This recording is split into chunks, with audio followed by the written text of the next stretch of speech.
Sociologist Charles Murray's book, Coming Apart, may be the single most important book in print for understanding the decline of the American middle class and the rise of Donald Trump. In other words, college students could learn something from reading it and listening to him. But instead, when Murray tried to speak at Middlebury College in Vermont in March, students got so violent that a professor escorting Murray had to be hospitalized. Another professor was so intimidated by the mob, he apologized for inviting Murray at all.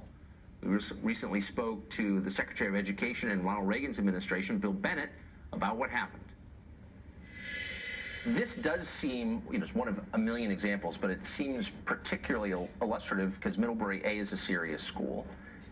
It's a famous school. Yes. It's a well-regarded school. It's very hard to get into. It's very expensive. And here you have a professor who's learned exactly the wrong lesson from what happened with the Murray speech. Are you surprised? No, I'm not surprised. That's what goes on in places like Middlebury, and we've seen it at other campuses. The odd thing to me is I know Charles Murray very well. I know you know him. There isn't a more civilized human being. If you read his book, Coming Apart, the professors up there at Middlebury read it, said it's a middle-of-the-road approach to things. But because Murray wrote the bell curve about cognitive stratification, they would not let him speak. This is an outrage. Let me get right to the point. Can this stop? Yes, if the people in charge, and the students are not in charge. I know it's cliche now to say the inmates are running the asylum. The doctors are running the asylum. The doctors are the administrators and the faculty, and they're quacks. And they need to stand up and say what the college or university is for. My only argument with Charles is that he shouldn't have stood there so long. I don't think he should have stood there for an hour and taken it. And where was the administrator who would step up and say, stop this? You will be arrested if you keep this up. You will be expelled. This does happen, Tucker, occasionally at other campuses. Ohio State, they handled it very well. At Middlebury, they couldn't. But you got to wonder, what am I paying $55,000 a year for? Well, exactly. And not just the parents paying the tuitions, which I think probably a minority at a lot of these schools, but the taxpayers subsidizing all of this. So where's the incentive to change if institutions like Middlebury remain the richest institutions in American life?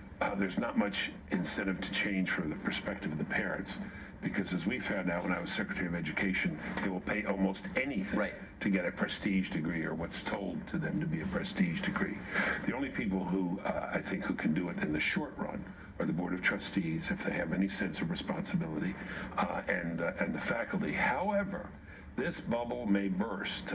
My friend David Galerner at Yale thinks it's going to burst because of the absurdity of it all. Plus, technology is coming in on the university. People are taking more and more courses online. People are starting to get educations online. The brilliant man, Peter Thiel, we were talking about earlier, has enlisted students out of high school, not to come to a university, but to come to a setting in California where they work with each other and don't go to college, just develop their own ideas. Alternatives are spreading out, are breaking out all over the place.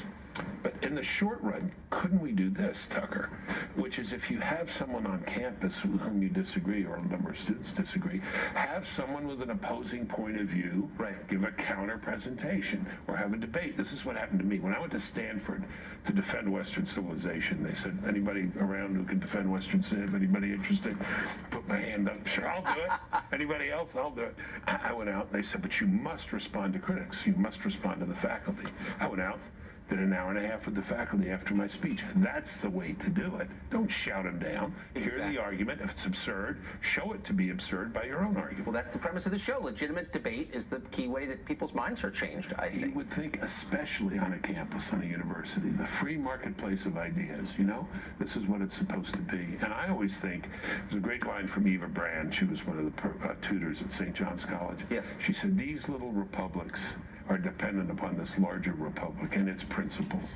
And those principles are, as we know, free exchange of ideas. So really quickly, in the meantime, before this happens, should conservative parents opt out of this whole cycle of seeking prestige degrees for their kids? It would be a good idea, but it's very hard to tell parents to do that, particularly when in neighborhoods that you and I know about, they enroll kids. I overheard this conversation in preschool at 4 years old saying, it's a feeder to Harvard. It's a what?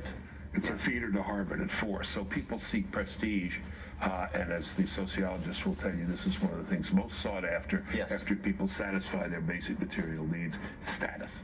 I think people would live outside if they had enough prestige. But imagine what you could do. That's right. That's right. Exactly right. Dr. Bill Bennett, thanks a lot for joining us. It was great. Tucker. Thank you very much.